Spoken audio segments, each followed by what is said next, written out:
High all, welcome to Haims academy. നമ്മളുടെ SET exam പ്രിപ്പറേഷനുമായിട്ട് ബന്ധപ്പെട്ട് കറണ്ട് അഫയേഴ്സ് ഡിസ്കസ് ചെയ്യുന്നത് വളരെ മികച്ച രീതിയിൽ അല്ലെങ്കിൽ വളരെ കൃത്യതയോടുകൂടി പഠിക്കേണ്ട കാര്യങ്ങൾ മാത്രം പഠിച്ച്, എന്നാൽ അത് കൃത്യമായിട്ട് പഠിച്ച് നല്ല രീതിയിൽ നിങ്ങൾക്ക് സെറ്റ് എക്സാം അപ്പിയർ ചെയ്യാനായിട്ട് പറ്റിയ നല്ലൊരു പ്ലാറ്റ്ഫോമാണ് ഹൈംസ് അക്കാഡമിയുടെ ക്ലാസ്സുകൾ എന്ന് പറയുന്നത്.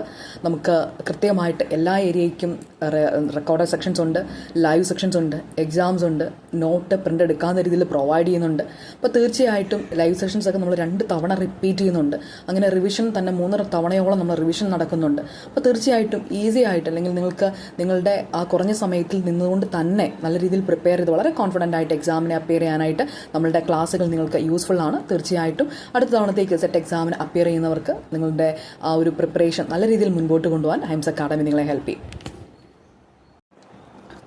First question, which film one the best film award at 24th IIFA award? കൃത്യമായിട്ട് ഓർത്ത് വെക്കുക, ആനിമൽ എന്ന് പറയുന്ന മൂവിക്കാണ് 24th IIFA അവാർഡ് 2024 കിട്ടിയിരിക്കുന്നത്. ഈ ഒരു അവാർഡ് ദാന ചടങ്ങ് നടന്നത് UAE അബുദാബിയിൽ വെച്ചിട്ടായിരുന്നു. Best film animal, best director Vidhu Vinod Chopra. ഓർത്ത് വെക്കാൻ എളുപ്പമുണ്ട്, വിധു വിനോദ് ചോപ്രയാണ് ബെസ്റ്റ് ഡയറക്ടർ. 12th ഫെയിൽ എന്ന് പറഞ്ഞ film. Best director Shahrukh Khan ആണ്, നമ്മളെല്ലാവരും അതിന്റെ പോസ്റ്റർ കണ്ടുണ്ടാവും, ജവാൻ എന്ന് പറഞ്ഞ ഫിലിം. ബെസ്റ്റ് ആക്ട്രസ് റാണി മുഖർജിയാണ്. മിസസ് ചാറ്റർജി വേഴ്സസ് നോർവേ എന്നുള്ളതാണ് അവരഭിനയിച്ച ഫിലിം എന്ന് പറയുന്നത്. അപ്പോൾ കൃത്യമായിട്ട് ഓർത്തു വെക്കാം. Second one, who has won men's single title at 2024 US Open? 2024 US Openൽ men's single title നേടിയിരിക്കുന്നത് ജാനിക് സിന്നർ ആണ്. Jannik Sinner men's single title Jannik Sinner ഇറ്റലിക്കാരനാണ്. ദെൻ അതുപോലെ തന്നെ ടെയ്ലർ ഫ്രിറ്റ്സിനെ ഡിഫീറ്റ് ചെയ്തുകൊണ്ട് പരാജയപ്പെടുത്തിക്കൊണ്ടാണ് മെൻസ് സിംഗിൾ ടൈറ്റിൽ ജാനിക്കിന് കിട്ടിയിരിക്കുന്നത്. ജാനിക്കിന് men's single title. Third one, who won US Open 2024 woman single title?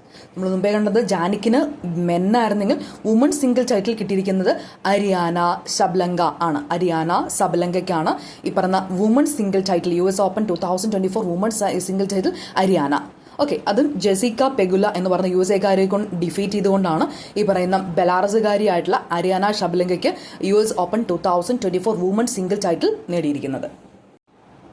Next one, which country become the newest member of new development bank? New development ബാങ്കിന്റെ പുതിയ മെമ്പറായിട്ട് വന്നിരിക്കുന്ന Algeria. Okay, then new development ബാങ്കുമായിട്ട് ബന്ധപ്പെട്ട് കുറച്ച് കാര്യങ്ങൾ ഓർത്ത് വെക്കാം. ചൈനയിലെ ഷാങ്ഹായാണ് അതിന്റെ ഹെഡ് ക്വാർട്ടേഴ്സ്. ഇത് സെറ്റപ്പ് ചെയ്തിരിക്കുന്നത് ബ്രിക്സ് കൺട്രീസ് ആണ് 2015. ഇപ്പോൾ അതിന്റെ പ്രസിഡന്റ് ദിൽമ റൌസഫ് ആണ്. ദെൻ ഇതിന്റെ മെമ്പേഴ്സ്, അതായത് ന്യൂ ഡെവലപ്മെന്റ് ബാങ്കിന്റെ മെമ്പേഴ്സ് എന്ന് പറയുന്നത് ബ്രിക്സ് കൺട്രീസ് ഉണ്ട്, 5 രാജ്യങ്ങൾ നമുക്കറിയാം, plus Bangladesh, UAE, Uruguay, Egypt, Algeria ഏറ്റവും പുതിയത്. അപ്പം ഇങ്ങനെ ഇത്രയും രാജ്യങ്ങളാണ് ന്യൂ ഡെവലപ്മെന്റ് ബാങ്കിന്റെ മെമ്പേഴ്സ് ആയിട്ടുള്ളത്. Next, who has been appointed as a new finance secretary of India? Tuhin Kanta Pandey. Tuhin Kanta പാണ്ഡെയാണ് പുതിയ new finance secretary of India എന്ന് പറയുന്നത്. ഇനി ആരാണ് ഈ finance secretary? Administrative head and principal adviser of minister of finance. Minister of ഫിനാൻസിന്റെ ഏറ്റവും മുകളിൽ administrative head and principal adviser ആയിട്ട് അപ്പോയിന്റ് ചെയ്യുന്ന ആളാണ് ഫിനാൻസ് സെക്രട്ടറി എന്ന് പറയുന്നത്. ഫോർമേഷൻ 1947 2 വർഷത്തെ ടേം പീരീഡ് ആണുള്ളത്. അത് TV സോമനാഥനെ റീപ്ലേസ് ചെയ്തുകൊണ്ടാണ് ഈ പറയുന്ന പുതിയ ആള് തുഹിൻ ഫിനാൻസ് സെക്രട്ടറി ആയിട്ട് ജോയിൻ ആവുന്നത്. Next one, recent which ministry setup the 23rd law commission? Minister of law and justice ആണ്. ഓർത്ത് വെക്കുക, ഇത് സെറ്റപ്പ് ചെയ്തിരിക്കുന്നത് ഈ 23rd ലോ കമ്മീഷൻ സെറ്റപ്പ് ചെയ്തിരിക്കുന്നത് ഒരു 3 വർഷത്തെ ടേം പീരീഡിലേക്കാണ്. എന്താണ് ലോ കമ്മീഷൻ എന്ന് പറയുന്നത്? നമുക്കറിയാം, അത് ഒരു എക്സിക്യൂട്ടീവ് ബോഡിയാണ്. ഇവിടെ ലീഗലി എന്തെങ്കിലും റീഫോംസ് ഒക്കെ വരുത്തുന്നതിന് വേണ്ടിയിട്ട് അതുമായിട്ട് ബന്ധപ്പെട്ട റെക്കമെൻഡേഷൻസ് കൊടുക്കാനായിട്ട്, നിർബന്ധമല്ല, റെക്കമെൻഡേഷൻസ് മാത്രം പ്രൊവൈഡ് ചെയ്യുന്ന ഒരു കമ്മീഷനെ അപ്പോയിന്റ് ചെയ്യുന്നു. ആ ഒരു കമ്മീഷനാണ്, അല്ലെങ്കിൽ ഇതിപ്പം ഇവിടെ minister of law and justice appoint ചെയ്തിരിക്കുന്ന കമ്മീഷനാണ് 23rd ലോ കമ്മീഷൻ എന്ന് പറയുന്നത്. ഇതിൽ നമ്മൾ കുറച്ച് കാര്യങ്ങൾ ഓർത്ത് വെക്കാം. 22nd ലോ കമ്മീഷൻ എന്റെ ചെയർമാൻ ഋതുരാജ് അവാസ്തിയായിരുന്നു. 22nd law commission chairman. First law commission ഏതാണ്? 1834. ഏതായിരുന്നു? Charter act of 1833. അത് കൃത്യമായിട്ട് ഓർത്ത് വെക്കാം. നമ്മൾ കൃത്യമായിട്ട് എഡ്യൂക്കേഷൻ കമ്മീഷനിൽ വളരെ ഡീറ്റെയിൽ ആയിട്ട് പഠിച്ചതാണ്. കൃത്യമായിട്ട് ഓർത്ത് വെക്കാം. Next one, which country one the gold medal at 45th chess Olympiad 2024? 45th chess Olympiad 2024 gold medal win ചെയ്ത രാജ്യം ഏതാണ്? ഇന്ത്യയാണ് ചെസ്സിൽ ഇപ്പം നമുക്കറിയാം മികച്ചു നിൽക്കുന്ന രാജ്യം തന്നെയാണ്. സോ ഓർത്തു വെക്കുക, 45th ചെസ് ഒളിമ്പ്യാഡ് 2024 വിൻ ചെയ്തിരിക്കുന്ന ആരാണ്? നമ്മളുടെ ഇന്ത്യയാണ്. നെക്സ്റ്റ് വളരെ ഇമ്പോർട്ടൻ്റ് ആണ്, what is the name of India's first Venus mission? Chandrayaan 3 ശേഷം ചന്ദ്രയാൻ 4 വരുന്നുണ്ട്. അതിന് മുന്നേ തന്നെ ഇന്ത്യയുടെ ഫസ്റ്റ് വീനസ് മിഷൻ ശുക്രയാൻ എന്ന പേരിൽ വരുന്നുണ്ട്. റീസെന്റ് ഇത് ക്യാബിനറ്റ് അപ്രൂവ് ചെയ്തിരുന്നു, വീനസ് ഓർബിറ്റർ മിഷൻ. അതിന്റെ ടോട്ടൽ ബഡ്ജറ്റ് എന്ന് പറയുന്നത് 1236 കോടി രൂപയാണ്. ശുക്രയാൻ 1 എന്ന് പറയുന്ന വീനസ് ഓർബിറ്റർ മിഷൻ ഇന്ത്യയുടെ ആദ്യത്തെ വീനസ് മിഷൻ ആണ്. ഓക്കെ, എന്തിനു വേണ്ടിയിട്ടാണ്? ഇത് വീനസിന്റെ സർഫസും അറ്റ്മോസ്ഫിയറിനെ കുറിച്ച് പഠിക്കാനുള്ള ആദ്യത്തെ ഒരു മിഷനാണ് ഈ പറയുന്ന ശുക്രയാൻ 1 എന്ന് പറയുന്നത്. ദെൻ ഇവിടെ പോകുന്ന റോക്കറ്റ് LVM-3 ആണ്. ഇത് ലോഞ്ച് ചെയ്യുന്നത് മറ്റാരുമല്ല, നമ്മുടെ ISRO തന്നെയാണ്. Next, when is ISRO Chandrayaan 4 mission expected to be launch? Chandrayaan 3 വിജയത്തിന് ശേഷം ചന്ദ്രയാൻ 4 അപ്രൂവൽ കിട്ടിക്കഴിഞ്ഞു. 18 September 2024 union cabinet prime minister നരേന്ദ്രമോദിയുടെ അധ്യക്ഷതയിൽ ഈ പറയുന്ന ചന്ദ്രയാൻ 4 മിഷനുള്ള അപ്രൂവൽ കൊടുത്തു കഴിഞ്ഞു. 2104.06 ക്രോസ് ആണ് അതിന്റെ ബജറ്റ് എന്ന് പറയുന്നത്. ഇനി ഇതിന്റെ ലാൻഡിംഗ് സൈറ്റ് എക്സ്പെക്ട് ചെയ്യുന്നത് നമ്മളുടെ ചന്ദ്രയാൻ 3 വിജയകരമായിട്ട് ലാൻഡ് ചെയ്ത ശിവശക്തി പോയിന്റിന്റെ അടുത്ത് തന്നെ ആയിരിക്കും, ലൂണാർ സൗത്ത്.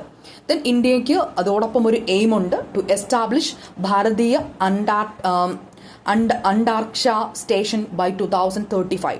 ഇത് ഭാരതത്തിന്റെ തന്നെ ഒരു സ്പേസ് സ്റ്റേഷൻ 2035 എസ്റ്റാബ്ലിഷ് ചെയ്യുക എന്നൊരു എയിമും കൂടെ ഇന്ത്യക്ക് ഉണ്ട്. Next, recent union cabinet approved -4 launch vehicle. നമുക്കറിയാം ഓൾറെഡി നമ്മളുടെ ലോഞ്ച് വെഹിക്കിൾ എന്ന് പറയുന്നത് ISRO യൂസ് ചെയ്യുന്ന ലോഞ്ച് വെഹിക്കിൾ എന്ന് പറഞ്ഞാൽ PSLV, GSLV, LVM-3 ഇതൊക്കെയാണ്. അവിടെ നിന്ന് കുറച്ചുകൂടെ നെക്സ്റ്റ് ജനറേഷൻ ലോഞ്ച് വെഹിക്കിൾ എന്ന് പറഞ്ഞുകൊണ്ട് NGLV അല്ലെങ്കിൽ സൂര്യ എന്ന പേരിൽ പുതിയ ഈ ലോഞ്ച് വെഹിക്കിൾ ISRO ഡെവലപ്പ് ചെയ്യാണ്. അതൊരു 3 stage reusable heavy lift launch vehicle ആണ്. അത് ഡെവലപ്പ് ചെയ്യുന്ന ISRO തന്നെയാണ്. ഇനി അതിനുവേണ്ടി എത്ര കോടി രൂപയാണ് മാറ്റിവെക്കുന്നത്? 8240 കോടി രൂപയാണ് ഈ ഒരു പുതിയ നെക്സ്റ്റ് ജനറേഷൻ ലോഞ്ച് വെഹിക്കിൾ അല്ലെങ്കിൽ NGLV അല്ലെങ്കിൽ സൂര്യയ്ക്ക് വേണ്ടിയിട്ട് ഗവൺമെന്റ് മാറ്റിവെക്കുന്നത്. Next, Atishi Marlena become the new chief minister of which state or UT? UT means union territory. ഏത് സ്റ്റേറ്റ് അല്ലെങ്കിൽ യൂണിയൻ ടെറിട്ടറിയുടെ പുതിയ ചീഫ് മിനിസ്റ്ററാണ് അതിഷി മെർലീന? ഡൽഹിൻ്റെയാണ്, കൃത്യമായിട്ട് ഓർത്ത് വെക്കുക. ഈ അതിഷി മെർലീനയുടെ മറ്റൊരു പേരാണ്, അല്ലെങ്കിൽ അവർ തന്നെയാണ് അതിഷി സിംഗ് എന്ന പേരിൽ അറിയപ്പെടുന്നത്. ഇനി ഇതിനൊരു പ്രത്യേകതയുണ്ട്, മൂന്നാമത്തെ സ്ത്രീ, അതായത് വുമൺ ഇതിൽ വരുമ്പോഴത്തേന് മൂന്നാമത്തെ ചീഫ് മിനിസ്റ്ററാണ് അതിഷി സിംഗ് അല്ലെങ്കിൽ അതിഷി മെർലീന എന്ന് പറഞ്ഞത്. പാർട്ടി ആം ആദ്മി പാർട്ടി തന്നെയാണ്. Next one, India's first Namo Bharat Rapid Rail, also known as Vande Metro, connect which 2 cities? ഇന്ത്യയിലെ ആദ്യത്തെ നമോ ഭാരത് റാപ്പിഡ് റെയിൽ, അത് തന്നെയാണ് വന്ദേ മെട്രോ എന്ന പേരിൽ അറിയപ്പെടുന്നത്. ഇത് ഏത് 2 നഗരങ്ങളെയാണ് ബന്ധിപ്പിക്കുന്നത്? അഹമ്മദാബാദ് ആൻഡ് ഭുജു. ഇത് രണ്ട് നഗരങ്ങളെ തമ്മിൽ ബന്ധിപ്പിക്കുന്നതാണ് ഇന്ത്യയുടെ ഫസ്റ്റ് നമോ ഭാരത് റാപ്പിഡ് റെയിൽ എന്ന് പറയുന്നത്. അത് ലോഞ്ച് ചെയ്തത് PM നരേന്ദ്രമോദിയാണെന്ന് ഓർത്തു വെക്കാം. Next, what is the name of the operation under which India has sent aid to typhoon hit Myanmar, Vietnam and Laos? Myanmar, Vietnam, Laos എന്നീ സ്ഥലങ്ങൾക്ക് ആഞ്ഞടിച്ച ചുഴലിക്കാറ്റിൽ അവരെ സഹായിക്കാൻ ഇന്ത്യ സഹായിച്ച ഒരു ഓപ്പറേഷൻ ഉണ്ട്. ആ ഓപ്പറേഷൻ്റെ പേരാണ് ഇവിടെ ചോദിച്ചേക്കുന്നത്. ഓപ്പറേഷൻ സദ്ഭവ് എന്നുള്ളതാണ്. ഈ ഒരു ടൈഫോണിൻ്റെ സമയത്ത് മ്യാൻമാർ, വിയറ്റ്നാം, ലാവോസിന് ഇന്ത്യ സഹായം കൊടുത്ത ആ ഒരു ഓപ്പറേഷൻ അല്ലെങ്കിൽ ആ ഒരു പദ്ധതി വിളിക്കുന്നതാണ് ഓപ്പറേഷൻ സദ്ഭവ് എന്ന് പറയുന്നത്. ആ ഒരു ടൈഫോണിൻ്റെ പേരോട് ഓർത്ത് വെക്കുക, യാഗി എന്നുള്ളതായിരുന്നു. അത് അഫക്ട് ചെയ്തത് മെയിനായിട്ടും മ്യാൻമാർ, വിയറ്റ്നാം ആൻഡ് ലാവോസ് ആയിരുന്നു. ഇന്ത്യ ലോഞ്ച് ചെയ്ത ഓപ്പറേഷൻ ഓർത്ത് വെക്കുക, operation Sadbhav. Next, what is the rank of India in Global Cyber Security Index 2024? Global Cyber Security Index 2024 ഇന്ത്യയുടെ റാങ്ക് ആണ് ചോദിച്ചിരിക്കുന്നത്. അത് Tier 1 ഇന്ത്യ വരുന്നത്. അത് റിലീസ് ചെയ്യുന്നത് ഇന്റർനാഷണൽ ടെലികമ്മ്യൂണിക്കേഷൻ യൂണിയൻ ITU ആണ്. 5 പില്ലേഴ്സിന്റെ ബേസിലാണ് ഇത് മെഷർ ചെയ്യുന്നത്. Legal measures, technical measures, organisation measures, capacity development and cooperation. ഇത്രയും ബേസിൽ അല്ലെങ്കിൽ ഈ ഒരു 5 പില്ലേഴ്സ് എടുത്ത് വെച്ചിട്ടാണ് ഈ ഒരു റാങ്ക് ഡിറ്റർമൈൻ ചെയ്യുന്നത്. ഇന്ത്യയുടെ സ്കോർ ഏകദേശം 98.49 ആയിരുന്നു ഔട്ട് ഓഫ് 100. അപ്പോൾ അതുകൊണ്ട് തന്നെയാണ് ഇന്ത്യ ഏതിൽ വന്നത്? ഫസ്റ്റ് ടയർ ആയിട്ട് വന്നത്. ഫസ്റ്റ് ടയർ എന്ന് പറയുന്നത് 95 to 100 ആണ് വരുന്നത്. അതുകൊണ്ട് ഇന്ത്യയുടെ റാങ്ക് എന്ന് പറയുന്നത് Tier 1 ആണെന്ന് ഓർത്തുക. എവിടെ? Global cyber security index 2024. Next, what is the new name given to polar Blair? Polar Blair എന്ന് പറയുന്നത് നമുക്കറിയാം ആൻഡമാൻ നിക്കോബാർ ഐലൻഡിന്റെ ക്യാപിറ്റൽ എന്ന് പറയുന്നതാണ് പോർട്ട് ബ്ലെയർ എന്ന് പറയുന്നത്. അതിന് പുതിയ പേര് ശ്രീ വിജയപുരം എന്നുള്ളതാണ്. ശ്രീ വിജയപുരം. അത് അനൗൺസ് ചെയ്തത് നമ്മുടെ ഹോം മിനിസ്റ്റർ ആയിട്ടുള്ള അമിത്ഷാ ആണെന്ന് ഓർത്ത് വെക്കാം. Next, India conducted exercise Al Najah with which country? ഒമാനുമായിട്ടുള്ള ജോയിന്റ് മിലിറ്ററി എക്സസൈസ് ആണ്. ഇന്ത്യയും ഒമാനും തമ്മിലുള്ള ജോയിന്റ് മിലിറ്ററി എക്സസൈസ് ആണ് അൽ നജാവി എന്ന് പറയുന്നത്. ഇത് ഒമാനിൽ വെച്ചായിരുന്നു നടന്നത്.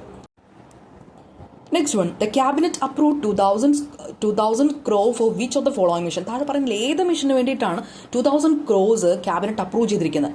അത് മിഷൻ മൗസം ആണ്. മിഷൻ മൗസം എന്താണ് ഇതിന്റെ ഉദ്ദേശം? Aim to improve accuracy in weather prediction through advanced. ഇതാണ് ഇത് നമ്മുടെ AI ആൻഡ് മെഷീൻ ലേണിംഗ് ഒക്കെ യൂസ് ചെയ്തിട്ട് കുറച്ചുകൂടെ കൃത്യതയോടുകൂടി വെദർ പ്രഡിക്ഷൻ നടത്താനുള്ള ഒരു മിഷനാണ് മിഷൻ മൗസം എന്ന് പറയുന്നത്. അതിനുവേണ്ടിയിട്ടാണ് ഏകദേശം 2000 രൂപയോളം മാറ്റി വെച്ചിരിക്കുന്നത്. മിഷൻ ഓർത്ത് വെക്കുക, mission Mausam. Which country become the 101 member of the ISA? 101ാമത്തെ മെമ്പർ കൺട്രി ഏതിൻ്റെ? ISAയുടെ. ISA എന്താണ്? International solar alliance. 2015 സ്ഥാപിച്ചു. ഇത് ലോഞ്ച് ചെയ്തത് നമ്മുടെ നരേന്ദ്രമോദിയാണ്. ഇതിനോട് ചേർന്നായിരുന്നു COP21 അറ്റ് പാരീസിനോട് ചേർന്നായിരുന്നു ഇത് സ്ഥാപിതമായത്. ഹെഡ് ക്വാർട്ടേഴ്സ് ഗുരുഗ്രാമാണ് ISAന്റെ. Then director general of ISA current Ajay Mathur ആണ്. ഓക്കെ, അപ്പോൾ ഇപ്പോൾ ഓർത്ത് വെക്കുക 101ാമത്തെ മെമ്പർ കൺട്രി ഏതാണ്? നേപ്പാളാണ് എന്ന് ഓർത്ത് വെക്കുക. Next, when was the Pradhan Mantri Kisan Maandhan Yojana PMKMY launched? 2019 launch ചെയ്ത പ്രോഗ്രാമാണ്. പിന്നെ എന്തുകൊണ്ട് ഇപ്പം നമ്മൾ ഈ ഒരു കറണ്ട് അഫയറിൽ നിന്ന് പഠിക്കുന്നത് വെച്ചാൽ അത് അതിൻ്റെ 5 വർഷം വിജയകരമായിട്ട് പൂർത്തിയാക്കുന്നതിൻ്റെ ഒരു ഓർമ്മയ്ക്കാണ് നമ്മളിപ്പോൾ ഇത് കാണുന്നത്. 2019 ഇത് സ്റ്റാർട്ട് ചെയ്തത്. സെപ്റ്റംബർ 12, 2019 അപ്പോൾ സെപ്റ്റംബർ 2024 ആയപ്പോൾ അതിന് 5 വർഷം അത് പൂർത്തിയാക്കി. PM കിസാൻ മന്ദൻ യോജന എന്ന് പറയുന്നത് PMKMY. ദെൻ ഇതിനൊരു സ്കീം നമുക്കറിയാം, 3000 രൂപ വെച്ച് മന്ത്ലി പെൻഷൻ കൊടുക്കുക എന്നുള്ളതായിരുന്നു. ആർക്കാണ് കൊടുക്കുന്നത്? സ്മോൾ ആൻഡ് മാർജിനൽ ഫാമേഴ്സിന്. അത് അവർക്കൊരു 60 വയസ്സിന് ശേഷം അല്ലെങ്കിൽ 60 മുതൽ അതിന് മുകളിലേക്ക് പോയി കഴിഞ്ഞാൽ സ്മോൾ ആൻഡ് മാർജിനൽ ഫാമേഴ്സിന് മന്ത്ലി ഒരു 3000 രൂപ വെച്ച് പെൻഷൻ കൊടുക്കുന്ന ഒരു സ്കീമായിരുന്നു PM കിസാൻ മന്ദന യോജന എന്ന് പറയുന്നത്. ദെൻ അത് അതിൻ്റെ 5 വർഷം പൂർത്തിയാക്കിയിരിക്കുന്നു. അതുകൊണ്ടാണ് അതിനൊരു ഇമ്പോർട്ടൻസ് കൊടുക്കുന്നത്. 2019 സ്റ്റാർട്ട് ചെയ്താണെന്ന് ഓർത്ത് വെക്കാം. Next, typhoon Yagi was recently in the news named by which country? ഏത് രാജ്യമാണ് ഈ ടൈഫൂൺ യാഗി എന്നുള്ള പേര് കൊടുത്തത്? അത് ജപ്പാനാണ്. ജപ്പാൻ. ഇത് പ്രധാനമായിട്ട് അഫക്ട് ചെയ്തത് South East Asia and South China, ഈ രാജ്യങ്ങളെ, ഈ ഒരു സ്ഥലങ്ങളെയാണ് പ്രധാനമായിട്ടും ഇത് അഫക്ട് ചെയ്തത്. Next, exercise Yudh Abhyas 2024 has been conducted by India and dash. ഏതൊക്കെ തമ്മിലാണ്? യുദ്ധ് അഭ്യാസ് 2024 എന്ന് പറയുന്നത് joint military exercise between India and USA. ഇതിന്റെ ഈ പറയുന്ന യുദ്ധ അഭ്യാസ് 2024ന്റെ 20th എഡിഷനാണ്, 20ാമത്തെ എഡിഷനാണ്. ഇതിന്റെ ലൊക്കേഷൻ രാജസ്ഥാനിൽ വെച്ചിട്ടായിരുന്നു. Mahajan field firing range in Rajasthan. Okay, അപ്പോൾ ഓർത്ത് വെക്കുക, യുദ്ധ അഭ്യാസ് 2024 എന്ന് പറയുന്ന ആര് തമ്മിലുള്ളതാണ്? It's a joint military exercise between India and USA. അത് 20th എഡിഷൻ ആണെന്ന് ഓർത്ത് വെക്കാം. എവിടെ നടന്നത്? രാജസ്ഥാനിൽ. Next, recently which state assembly passed Aparajita anti rape bill? Aparajita anti rape bill അസംബ്ലിയിൽ പാസ്സാക്കിയത് വെസ്റ്റ് ബംഗാളാണ്. Aparajita woman and child bill 2024 എന്ന പേരിൽ അറിയപ്പെടുന്നു.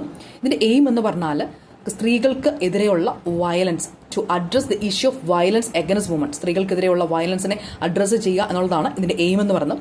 പ്രൊവിഷൻ ഡെത്ത് പെനാൽറ്റി ഫോർ റേപ്പിന് ഡെത്ത് പെനാൽറ്റി തന്നെ കൊടുക്കുക എന്നുള്ളതാണ്.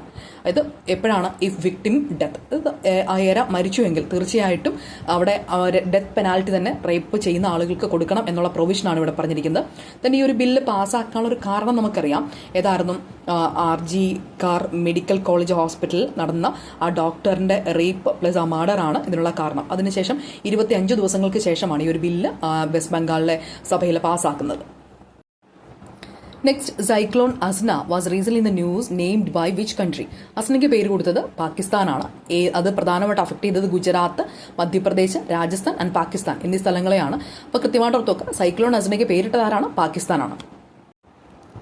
Next, Vadhavan port is being build in which state? മഹാരാഷ്ട്രയിലാണ് വധവൻ പോർട്ട് ബിൽഡ് ചെയ്യുന്നത്. അത് ഓർത്ത് വെക്കുക. പുതിയ പോർട്ടാണ് വധവൻ പോർട്ട്. അത് മഹാരാഷ്ട്രയിലാണ് എന്നുള്ളത് ഓർത്ത് വെക്കുക. Next, recently which ministry launch reset programme? Reset programme എന്ന് പറയുന്നത് റിട്ടയർഡ് സ്പോർട്സ് പേഴ്സൺ എംപവർമെന്റ് പ്രോഗ്രാമാണ്. റീസെറ്റ് പ്രോഗ്രാം എന്ന് പറയുന്നത് ഇത് ലോഞ്ച് ചെയ്തത് സ്പോർട്സ് മിനിസ്റ്റർ ആയിട്ടുള്ള മൻസുഖ് മാണ്ഡവ്യ ആണ്. അതിന്റെ എയിം എന്ന് പറയുന്നത് ഇത്രയേ ഉള്ളൂ, നമ്മുടെ റിട്ടയർഡ് ആയിട്ടുള്ള അത്ലറ്റ്സിനെ എംപവർ ചെയ്യുക എന്നുള്ളതാണ്. അപ്പോൾ തന്നെ ഏത് മിനിസ്ട്രി ആയിരിക്കും ലോഞ്ച് ചെയ്തത്? സ്പോർട്സ് മിനിസ്ട്രിയാണ്.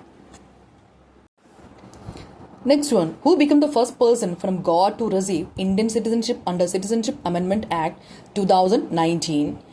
ആർക്കാണ്? ജോസഫ് പെരേര ആണ്. Joseph Pereira 78 old Christian from Pakistan. പാകിസ്ഥാനിൽ നിന്നുള്ള 78 വയസ്സുള്ള ക്രിസ്ത്യൻ ആണ് ജോസഫ് പെരേര. അദ്ദേഹത്തിനാണ് ഈ സിറ്റിസൺഷിപ്പ് അമെൻമെന്റ് ആക്ട് 2019 പ്രകാരം സിറ്റിസൺഷിപ്പ് കിട്ടിയിരിക്കുന്ന ആദ്യത്തെ വ്യക്തി, ഇന്ത്യയിലെ ആദ്യത്തെ വ്യക്തി ജോസഫ് പെരേര.